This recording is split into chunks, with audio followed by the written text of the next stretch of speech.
ایک مرتبہ کا ذکر ہے، ایک ویران راستے پر ایک اونٹ کھڑا تھا اور اس کی رسی بھی کھلی ہوئی تھی۔ اسی راستے سے ایک چوہے کا گزر ہوا۔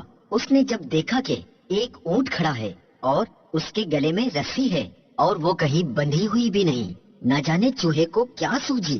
چوہا بڑے فخر سے آگے بڑھا اور اونٹ کی رسی اٹھا لی۔ اب منظر کچھ ایسا تھا کہ چوہا رسی اپنے منہ میں تھامے آگے آگے اور اونٹ چوہے کے پیچھے پیچھے۔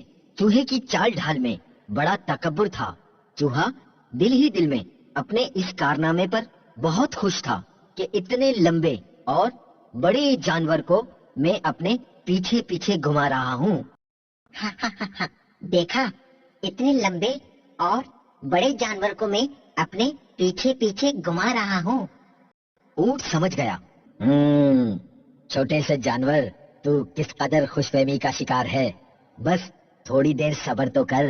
چوہا اور اونٹ ایک ندی کے کنارے پہنچ گئے۔ ندی دیکھ کر تو چوہا ڈر گیا، چلتے چلتے رک گیا۔ اونٹ رکا اور چوہے سے مخاطب ہوا، اے میرے رہبر، خیریت، آپ رک گئے؟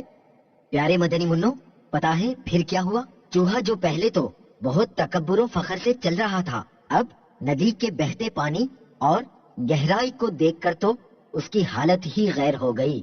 اونٹ نے ہنسی چھپاتے ہوئے کہا، ڈر کیوں گئے ہو؟ کیا بات ہے، آگے بڑھتے جاؤ، ہمت اور جرت سے کام لو۔ چوہے نے ڈر کے مارے ہلکی سی آواز نکالی اور بتایا کہ پانی بہت گہرا ہے، میں تو ڈوب جاؤں گا۔ اونٹ نے کہا، میں دیکھتا ہوں پانی کتنا گہرا ہے۔ پھر وہ ندی کے پانی کے اندر اتر گیا اور چوہے کو بتایا کہ پانی کوئی اتنا گہرا بھی نہیں، بس گھٹنوں گھٹنوں تک ہی تو ہے۔ آپ آئیں آگے تاکہ میں آپ کے پیچھے پیچھے ندی پار کر سکوں۔ یہ سنتے ہی چوہے کی تو گویا جان ہی نکل گئی ہو۔ بڑی عاجزی و انکساری کرتے ہوئے چوہے نے کہا، پانی تو آپ کے گھٹنوں تک ہے، میں تو ڈوب ہی جاؤں گا۔ چوہا سمجھ چکا تھا کہ وہ جس بات پر غرور و تکبر کر رہا تھا یا وہ جس خوش فہمی میں تھا وہ درست نہ تھی۔ کسی کو حقیر نہیں سمجھنا چاہیے۔ چوہا اپنے کیے پر بہت شرمندہ تھا۔ کبھی اپنے آپ سے کمتر کسی کو نہیں سمجھنا چاہیے۔ ہر چیز کی اپنی اہمیت ہوتی ہے۔ آؤ میری پیٹھ پر بیٹھ جاؤ۔